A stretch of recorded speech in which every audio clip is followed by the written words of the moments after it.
Welcome to the show, guys. We are finally live here, MCJ Media. This is the first time MCJ Media has gone live, so I'd like to welcome everybody to the show. This show has definitely been some time in the making.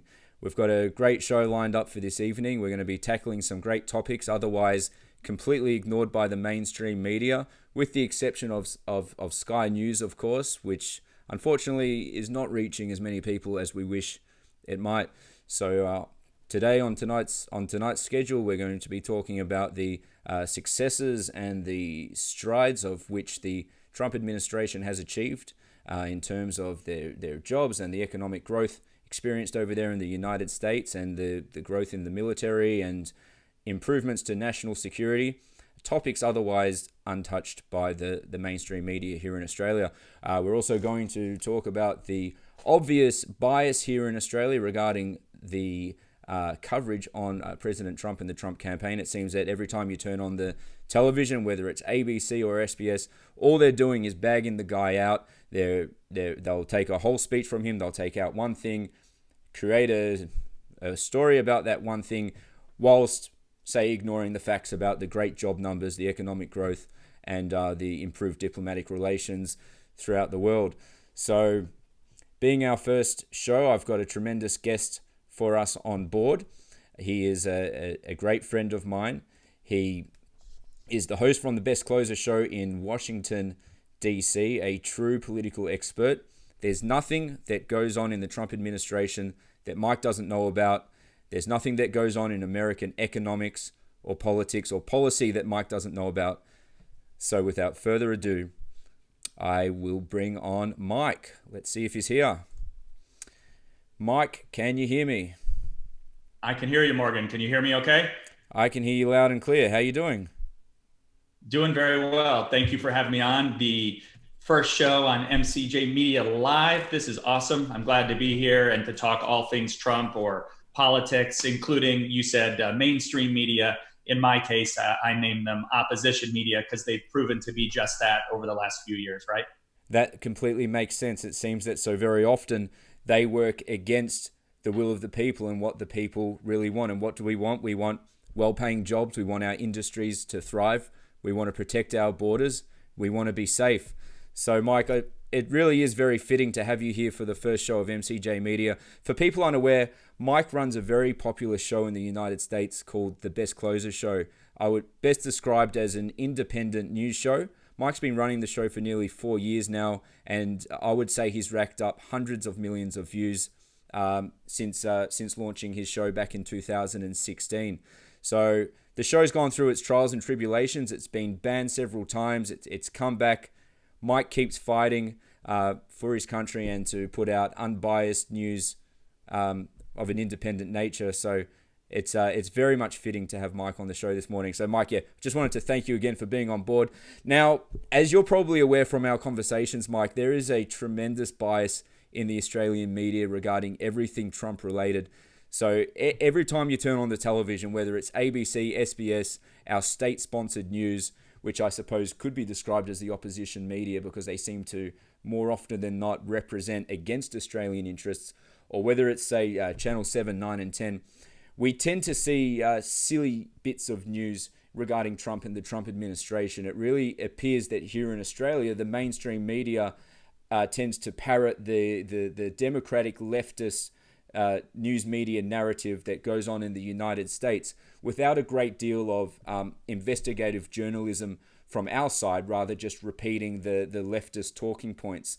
And there really is a great lack of conversation from the other side of the argument because unfortunately, as we stand at the moment, a lot of the country, they only hear one side of the argument. They hear the leftist side of the argument. So I'm super excited to have you on, Mike, because a lot of Australians know that there's another side to the story, but they're just not getting that information. So I guess if you were to break it down, you've been closely following this administration from the primaries, from when, and probably before the primaries. What would you say were the first major changes you saw in your country after the Trump administration took effect in 2016? Let's just take it back to the start.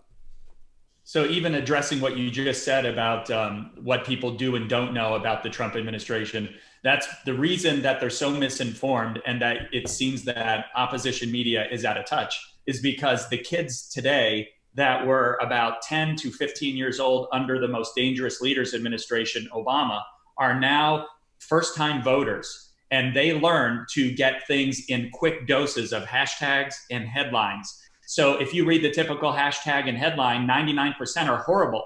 But if you actually got the truth of the story, you would find out that the story itself about the president is incredible. The way it was written and the way it was headlined and hashtag was the horrible part. And that's how good opposition media is at conditioning people, especially the younger crowd, to thrive within that space. So they're all just misinformed and have never actually dealt with the facts of the moment. And there has been a unique change, Morgan, from about 4 years ago to today. It's that the offensive game of the president's cabinet and Congress has begun. And you're seeing the beginning stages of an onslaught of offense versus just being a counterpuncher in defense. And I have followed the president for 34 years. I have a history there. And I know how he thinks. I feel I've gotten an insight to his books and what the art of the deal really means. And I think people are now starting to experience the fact that he is multiple steps ahead on multiple items where they can't possibly keep up. So it's easier to tease or to point or to yell and to get upset than it is to accept the greatness and goodness in which we've all been lucky enough to receive. Interesting words, Mike. We're certainly living in an outrage culture where it seems that the more outrageous or outlandish a hashtag or a small soundbite or talking point can be, the greater reaction it's going to have from its intended audience. What's quite interesting to me is that here in Australia, we really seem to be experiencing a lot of the same issues that you're experiencing right now, but I would say more so before the election of Donald Trump. We've seen the tremendous outsourcing of Australian jobs out into slave labor markets around the world through the form of free trade agreements, just the selling off of a tremendous amount of Australian assets from our agricultural industry to our mining sector to real estate. And it seemed to me that you guys were also really struggling under certain trade agreements such as NAFTA and dealing with China since China's entry into the World Trade Organization. How much of an effect do you think that played in Trump's re-election in regards to the response from the average American workers? So I don't think the average American truly understands what a deficit is and what a trade deficit is. The truth is that the United States has been to the negative side of all trade deals combined, well over $500 billion a year with China alone. So if you simply just take all those things together and add them up, we were probably to the negative almost $1 trillion a year with all trade deals. You take that over the last couple of decades, we've lost 10 to 20 trillion. We've lost 5 to 10 million or more jobs. Then you tack on the fake climate change BS on top of that. And the United States could have been flourishing for the last 3 decades. Instead, we went into negative territory, lost most of our manufacturing, and we became a services-based industry. So 90% of the United States is now services, 10% is manufacturing. But when President Trump took over, it was 4% manufacturing. So we're making inroads. We have 500,000 new jobs in manufacturing by itself right there, over 6 million jobs in total and growing. And the numbers today were incredible. But honestly, President Trump did broker some great trade deals, Morgan, but Congress has not taken any of them to the floor. Mexico's upset about this. Canada's upset about this and upset with Congress for not moving forward. So every day we wait is another negative day for the United States. Yeah, it's really quite shocking to see. I've been following this whole debacle with the so-called impeachment inquiry, which I think President Trump framed it best when he called it a bullshit impeachment inquiry, right? And it really just seems to me that a tremendous amount of American resources are being taken up basically in search of a boogeyman that doesn't exist. And it really seems like a tremendous shame because I can see the job numbers. It's published right there on the government website. This is no secret. What is it? 5 or 6 million jobs added to the economy since Trump's election? How many are you guys up to now? Yes, over that. In fact, we just had the October jobs report this morning. We added 128,000 new jobs, which exceeded the number by 32,000, the number that was expected. On top of that, the UAW strike, which was the big auto worker strike, was affecting those numbers. And now it's going to make the numbers incredible this month. So that plus wage growth, again, Morgan, at 3.1%. And the minorities community wage growth is averaging 5.3%. We are running on all cylinders. The only thing that affects our stock market right now are negative news stories or Democrats putting out fake news. That yesterday tremendously affected the stock market with the fake impeachment hearings. And if you just simply took that out and rode the wave from the Apple's report the day before, you would have seen a probably 200-point gain in the Dow Jones. So we can see how easily fake news could damage our economy or our stock market and beyond. Interesting. So, in your opinion, where do you see this whole impeachment inquiry going? We've seen some pretty disgraceful scenes from Congress and over in Washington D.C. of closed meetings and secret investigations and witnesses who apparently have no name. They've made a statement, but nobody seems to know who these people are. It really seems like trial by mob rule, the type of thing that you would expect in Castro's Cuba, not what you would expect to see in the United States in 2019.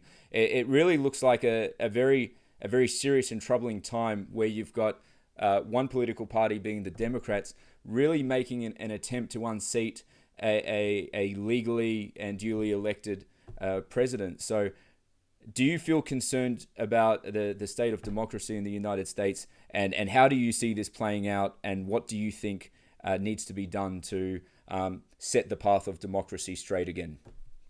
So for your audience, I want to be super clear. There was never an impeachment inquiry. There were conversations in a basement that were not legal being had about our president, about conjecture and fourth and fifth hand account moments.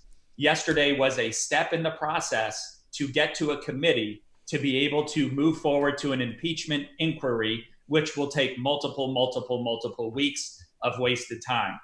Am I upset about the state of our politics? Absolutely. Is it repairable with the left? Absolutely not. The left has just sewn up their own demise. And what that means is this: we have 70 million Americans that are going to vote for the president. He's going to end up winning 38 to 42 states. He's going to dominate in the Electoral College and the popular vote by probably 6 to 7 million, and it will be an epic win.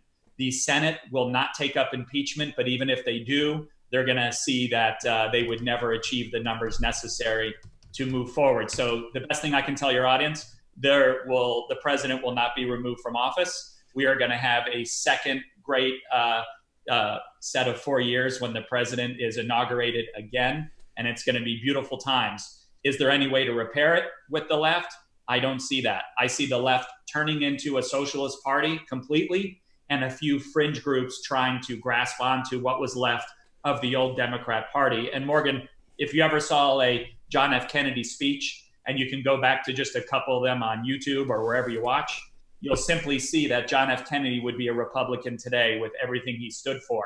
That's how far left the party has become today. Yeah, absolutely. We see that here in Australia with our Labor Party. The Labor Party members from maybe 50, 60 years ago were truly people for the workers, advocates for Australian jobs, Australian industry, Australian growth. But they've really been moving radically to the left over the past few years, over the past few decades, I should say, and really turning into a party that's unrecognizable. Even the trade unions here in Australia, despite the fact that they did great work 50, 100 years ago, they fought for the 8-hour workday, they fought for Australian jobs, they fought to minimize the type of immigration that would stifle Australian wages. Now they advocate for the opposite of all of those things. Instead of advocating for Australian jobs, you see these members often marching down the streets, sporting red flags, red being the symbol of communism. But what they're really advocating for is some type of hardcore, socialist leftism, where they're talking about transgenders and bringing in a new order in the country, and they want to radically tax rich people and bring about some type of pseudo-communist revolution. And I suppose what we're struggling with in Australia is that these types of people have really infiltrated a great deal of our vital institutions, all the way from our primary schools where our young children are taught, to our secondary colleges, to our universities, to our police force, our military.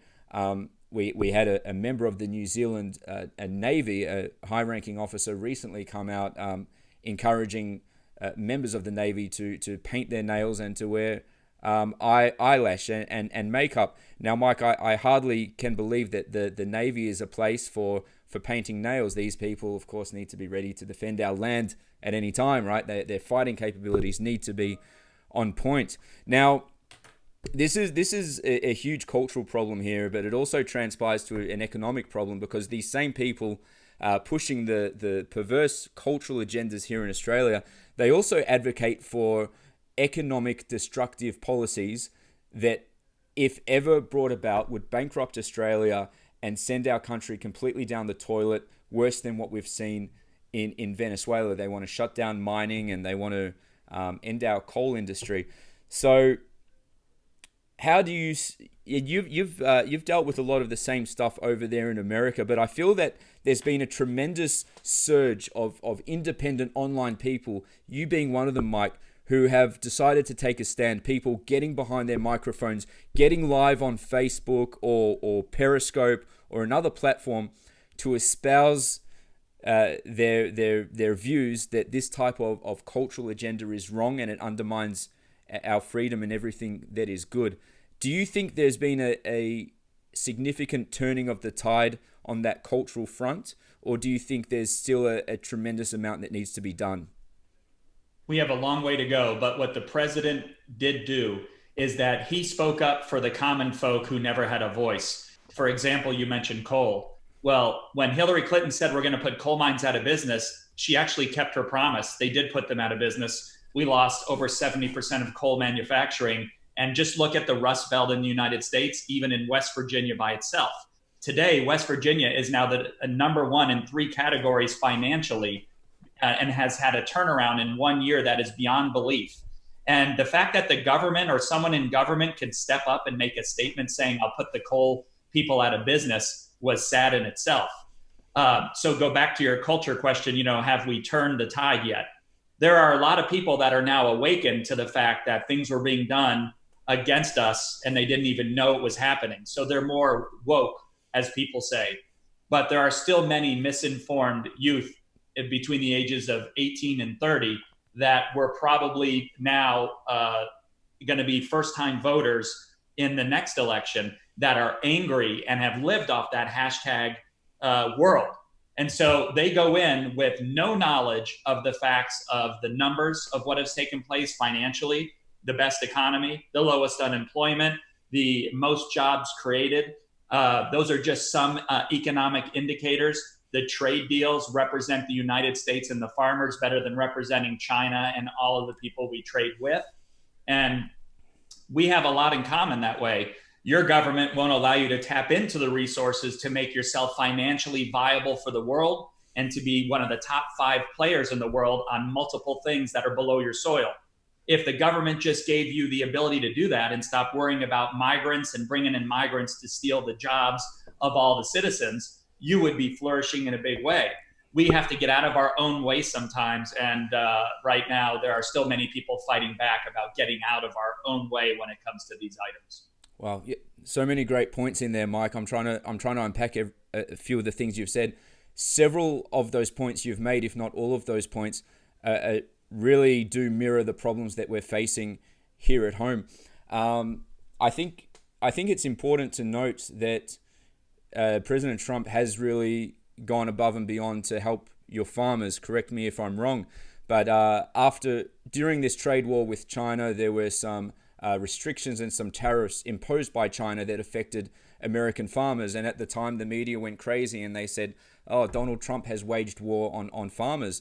But then he swiftly came back and he provided I believe, a short-term solution in the way of subsidies, and then he went and negotiated a great deal to allow the farmers to be prosperous again. Now, here in Australia, unfortunately, we don't have a bold businessman to negotiate these types of deals. We're in a crisis with our farmers right now. We're in a water crisis where water is being mismanaged tremendously by the government to the point in which tens of thousands of megalitres are flowing into the sea every day that should be going to drought-affected areas of our country.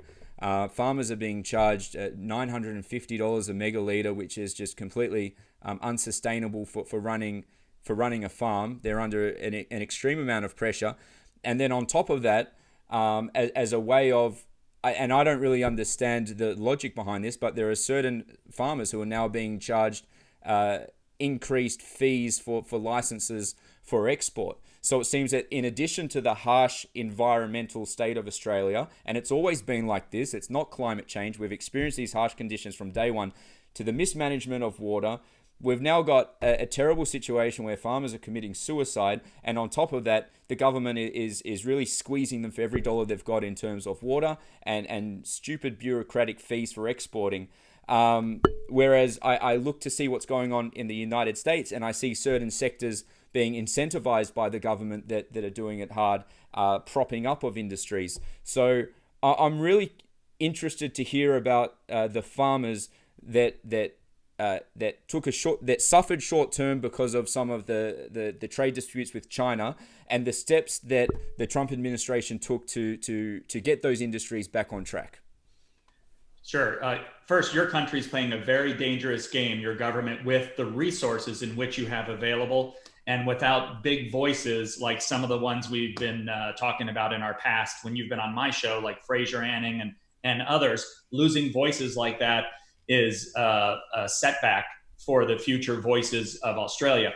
Now, to go back into what you said about our farmers did take a temporary hit for a while, but the farmers did not want aid. The farmers were sick of getting aid. So President Trump brokered side deals with China and other countries, including selling rice to China and selling massive amounts of soy to China.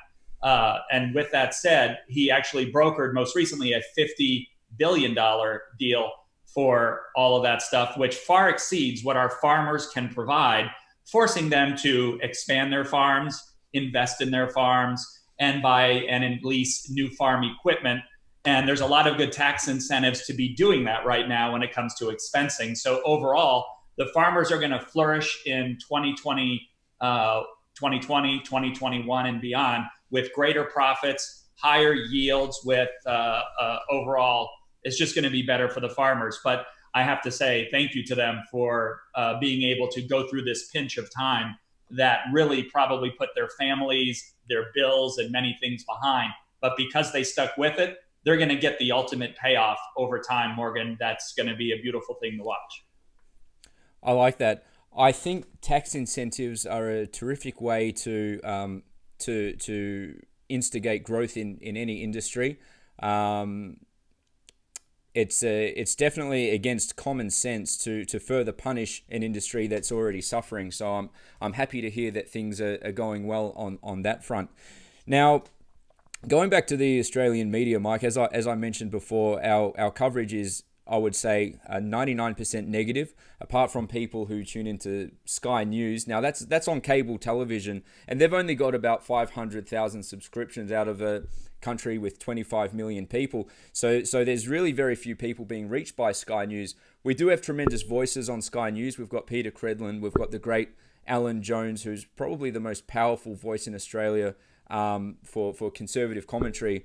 You listened to him the other day, actually. You sent me a message and you said, hey, I really like this guy. He was talking about some of the climate protesters there.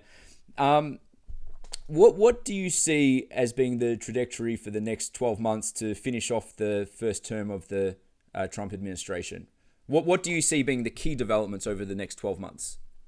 A couple things. There will probably be some basic papers put together for infrastructure, which will be the guidelines to what will be negotiated with the new House and the new Senate going into the next administration. And if the Conservative Party or the MAGA community ends up winning the House back like we should be able to move forward and start a 15-year infrastructure rebuild that will take quite a long time. That will be 90% privatized, 10% by our government, which is fine with me. It has to be done. All of our roads, bridges, tunnels are all from the late 60s to late 70s and are in disrepair. Also, we're already working this week on the second round of tax cuts. Morgan, you just mentioned tax cuts. The first round of tax cuts did tremendously well. The average family is getting thousands of dollars more in their own pocket. President Trump wanted it to be a bit stronger, but he couldn't get the very conservative Republicans to move forward with that at the time. Now they're starting to discuss things like we're talking about now, which would be a second round of tax cuts and something else to help corporations as well. So I see those two things being key. I'd also like to see the wall completed, which I think it would be in late 2020. And I would say that other than that, Morgan, we've accomplished quite a bit on the agenda. And oh, by the way, the economy's doing great. The economic indicators are there. The minority communities are flourishing in every category ahead of the national averages. So, and we have to get our immigration policies down. My suggestion from me would be to shut down the borders for 2 years, stop all immigration programs, all visa programs, and find all the visa people that overstayed their welcome for the last decade. We have 42 million people here to figure out how they got here, why they're here, and either get them out or figure that out. And we shouldn't be letting new people in during this process. If we did that and rebuilt our infrastructure, we would be set up for a good 50 plus years of a beautiful run as the #1 superpower in the world. Well, that makes perfect sense. And you know, Mike, there's certain people that would accuse you of being some type of bigot and racist for saying the words you're saying, closing down immigration and stopping the illegal immigration. It seems like a nonsensical argument, although it's become commonplace for people to make these types of claims. I pay attention to what goes on in the United States, and I've seen images and footage from most notably the state of California and the state of affairs in places like Los Angeles and San Francisco, where these tent communities have arisen, these tremendous problems with homeless people and crime and terrible unhygienic acts being carried out on the streets. I think it's a well-known epidemic over there.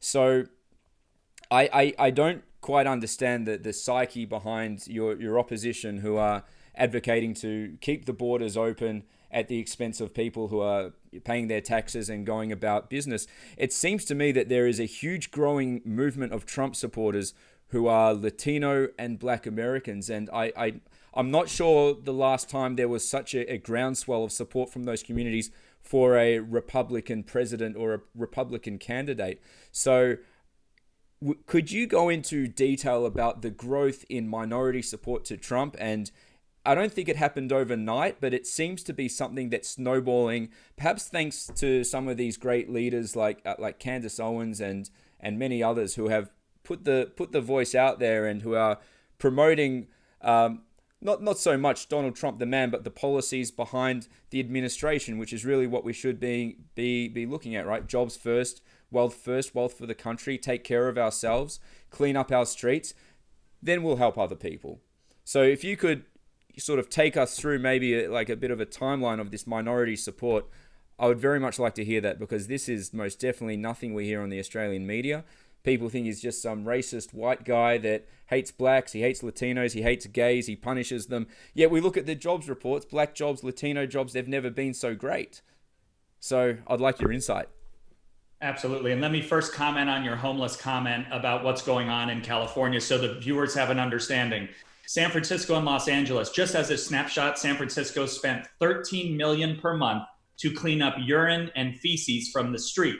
That is because all of the government housing that the federal government gave California to provide for those people were kicked out, and illegals occupy 91% of every government-funded property in California. That's why President Trump cut off all funding. No more forest fire funding. They misspent that money instead of protecting the cities from the fires that never should have happened. They never should have breached Simi Valley, Thousand Oaks, or any of those things.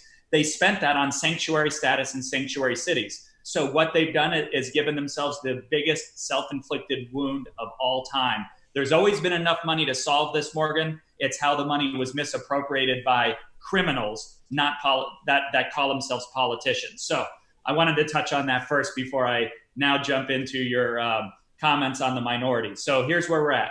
The minority community, for example, the black vote for support of the president was at 4% in 2015. Today, the male support in the black community is 27%. The overall support, I'm hearing numbers of 16, 17, and 18.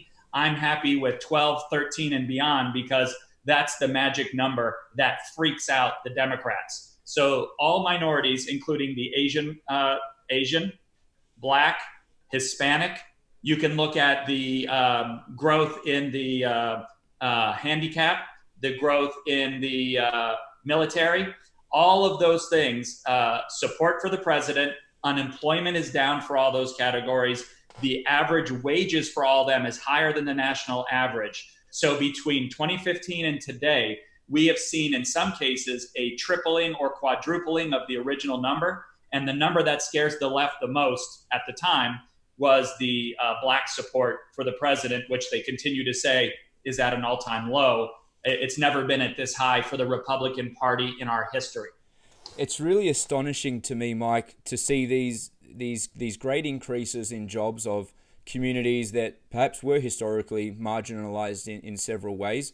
I think back to the Bill Clinton administration and some of the policies that were enacted during that time in regards to the laws pertaining to certain drug possession, laws that could objectively be classified as racist, that were more likely to target certain members of certain ethnic communities, due to the nature of those laws.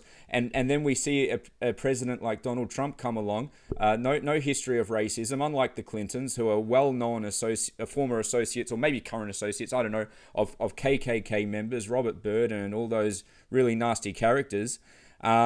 You've got a businessman from New York that fought for blacks and Jews to get on golf courses in Florida back in a time and day when blacks and Jews were not welcome in certain parts of Florida, and people don't seem to talk about that or want to speak about these very much important facts. And now we see the tremendous job growth in these communities, and we see more and more minority groups showing support for this man because they're getting jobs. They like his attitude. They're Americans just like anyone else.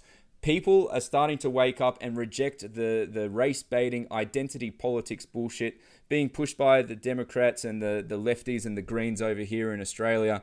And they're starting to realize that there's a lot more to life than the color of someone's skin. At the end of the day, who cares what color your skin is? The way I see it is we're all Australians here. This is our country. We want to do well. We want to make lots of money and live a great life and look after our families. And it seems that is, in a sense, a Trump effect, which is taking place over in America. I see really tremendous unity with Trump supporters. They're kind to each other and well spoken. The violence, in my opinion, really always seems to come from the left side of politics. Just here in Melbourne, actually, we had a terrible 3-day demonstration of radical leftists who shut down a mining conference here in Melbourne. Absolutely horrific scenes. Police were assaulted and injured. Mining delegates from around the world were assaulted and spat on. A police horse was assaulted. And we never see this type of behavior from people who love their country, people who want to do the right thing by their neighbor, people who advocate for increased power to the individual and less power to the government. Where do you think the difference in this type of behavior comes from? Well, on the youth side, it starts and ends in the home. And unfortunately, for the last decade and a half, many parents have not been involved with their children. So when the children are living in front of a screen or a hashtag headline type world, who are they to question what's true and not true? They're not going to do that. And they're supposed to rely on their parents to guide them. They're not getting that either whatsoever. The tremendous thing that we're witnessing in the United States right now, to me is overwhelmingly amazing. We are having a second American Revolution. The MAGA community is going to represent in tremendous strides. We have the most support I have ever seen. In 2015, Morgan, we didn't have anyone on the ground barely making phone calls or going door to door. At this time, we have 650,000 plus representatives doing something that has never been done before for the Republican Party. I also have great hope beyond, because we have the most small donors in the history of our party. We've also raised the most money ever for our party. And I call our party the MAGA party, because I've always been a Republican, but I consider myself MAGA all the way, not just because of the tattoo, just because the MAGA community has superseded what the conservative or the Republican Party has been and what they stand for. It's time to remove the old guard. It's time to get in bold and brash speakers that aren't afraid of the backlash. Because without President Trump speaking up right now, Morgan, we would be in a terrible position if he wasn't our president, both financially, and China would have exceeded where we were at sometime around now. So we would be the second biggest or largest, dominant country in the world to China as of the end of 2019, if it wasn't for our president putting an end to that. That's a very scary thought, Mike, to think that as little as 6 years ago, the economic trajectory of China was that of surpassing the United States. I mean, imagine a world where China was the dominant superpower. We see how they treat their own citizens. We see the concentration camps, the subjugation of Muslim minorities and Christian minorities, the illegal business of human organ harvesting and selling them to an international audience. Of course, the drug dealing, right? Fentanyl into the United States, which I believe killed 40,000 Americans last year, 40,000 lives lost.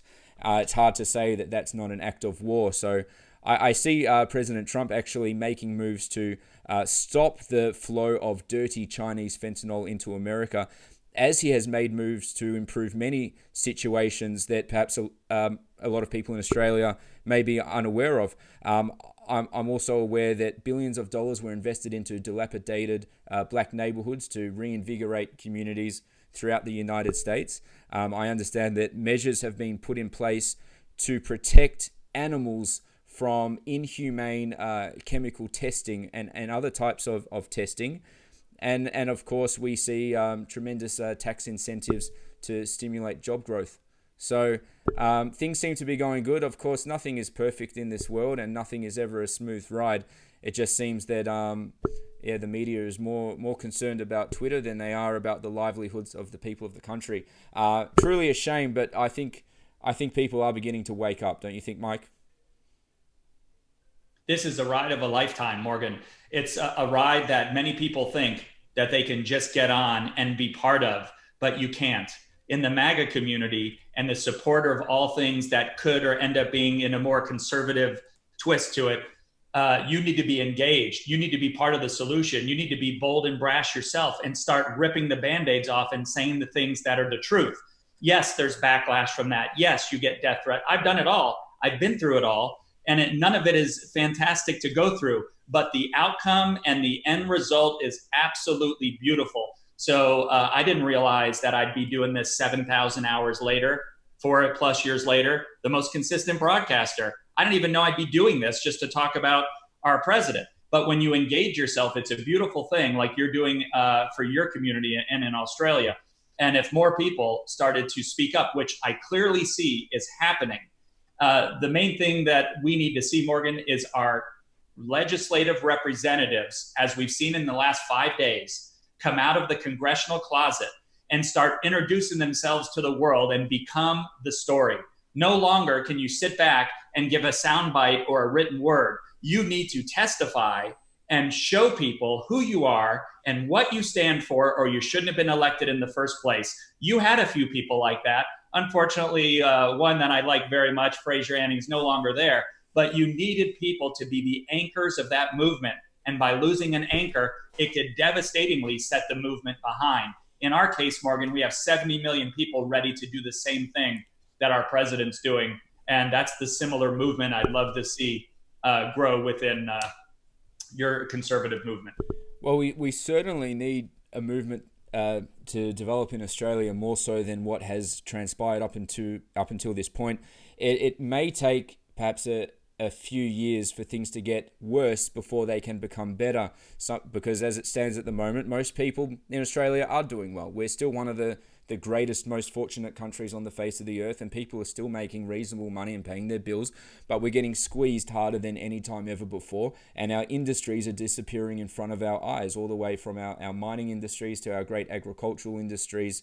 We don't make anything anymore. Our tremendous Australian manufacturing plants have been long sold into slave labor markets, and people are starting to wake up and understand that something is going seriously wrong, and that if we continue down this path, it's just a matter of time before a hostile actor such as most likely China develops more and more of our country and will therefore be in a position where it can dictate more and more of the shots. So I've got some great friends here in both in Victoria and New South Wales, and we've been getting out and we've been making some noise, and we're very, very passionate, and I think it really starts from the ground up.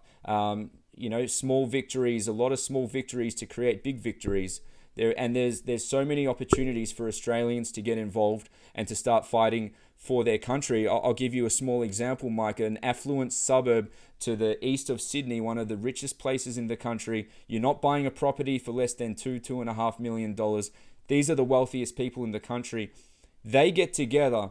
They travel 3 hours out of Sydney to a country town called Mudgee, and they petition and lobby against a coal mine that would have created 1,000 jobs for the town, well-paying jobs. I'm talking like $100,000, maybe $130,000 a year jobs, which is a lot of money.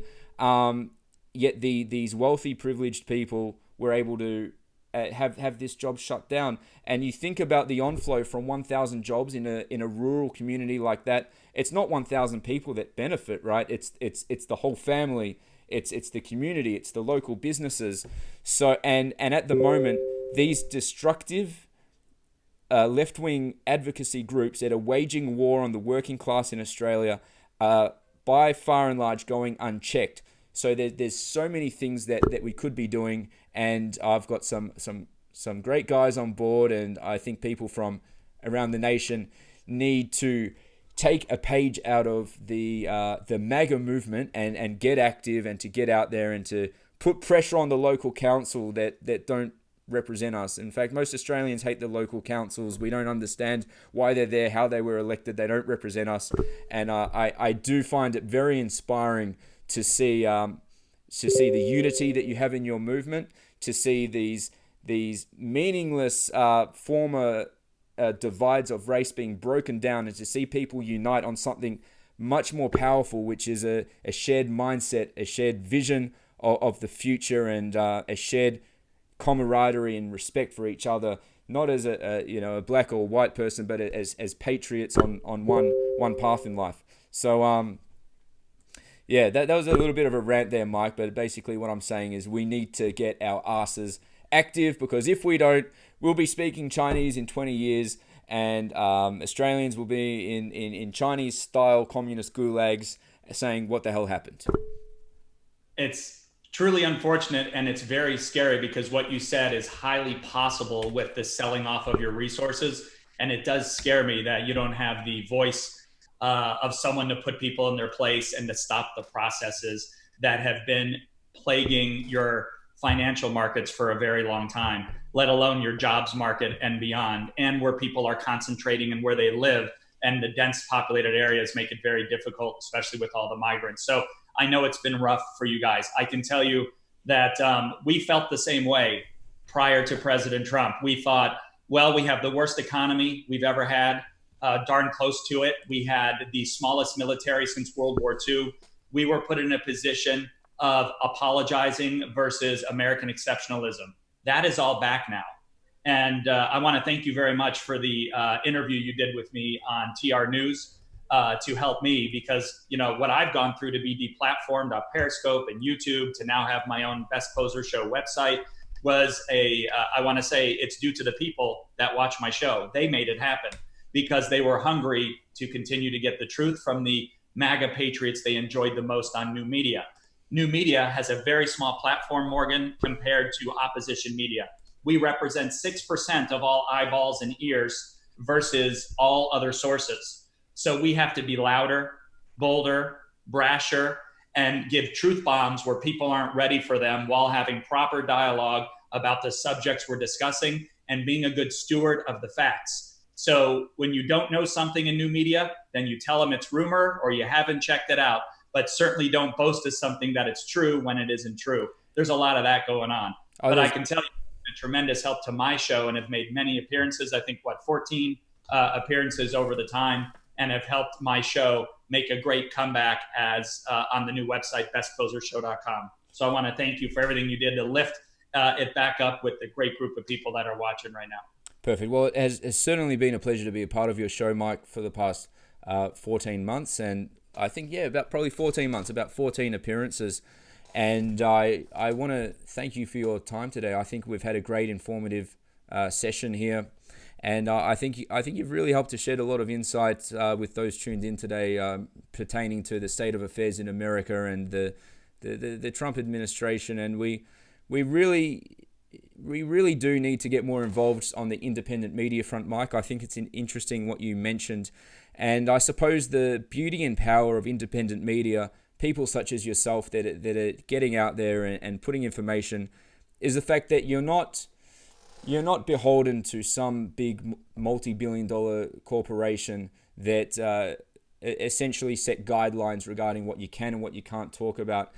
You're just a guy that loves your country. You were retired from your business and you got online because you saw problems and you felt like there needed to be an extra voice added to the conversation.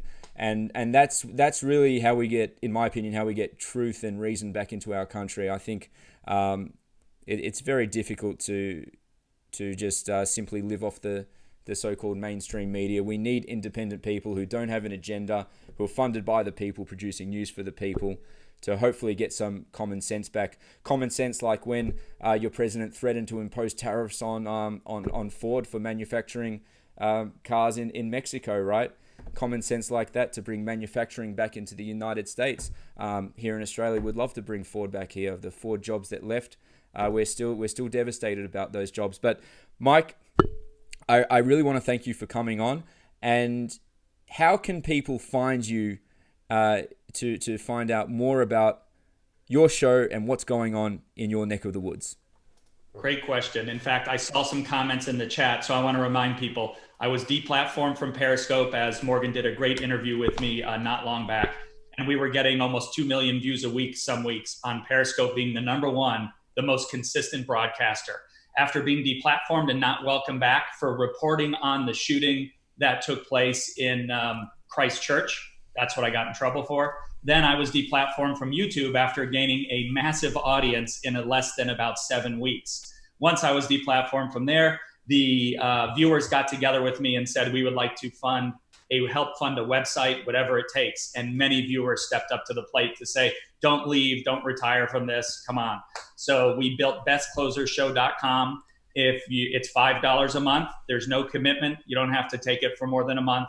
And you get 5 shows a week in the morning at 12 a.m., which is midnight.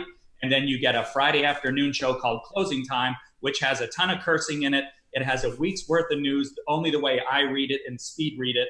And then I do some type of a rant, and we have a fun time on Feckless Fridays, Friday afternoon. So you get a lot. You get 20 plus shows a month, for about $5. And if you want a quick trial, use #CloserTrial, capital C, capital T. And one more thing, Morgan, we have a great Telegram group that we set up that we do a lot of great work together in, from motivating each other, getting out the vote, sharing hashtags with each other, spreading the love when it comes to your show or other shows we enjoy, and all the above. So the best place is bestclosershow.com. Sign up. It's $5 a month. We also have the new D-Class shirts, which are right here by Indictment Clothing. Those are $20.20 for President Trump winning in 2020. You can shop right on the website, or you can go to indictmentclothing.com. Either way, it's part of the bestclosershow.com website. So it's all there. I'm still on Facebook with all my fun memes at The Best Closer. And of course, I'm still on Twitter, Morgan. Thank you very much for having me on your show, on your inaugural show. I'm so honored. Thank you so much, Mike. It's been an absolute pleasure, and yep, God bless. Take care. And once again, guys, if you want to find more of Mike, it's bestclosershow.com. Thank you, Mike. Thank you. Much love, Morgan. Take care. Much love. Have a great night. You too. Thank you. Bye.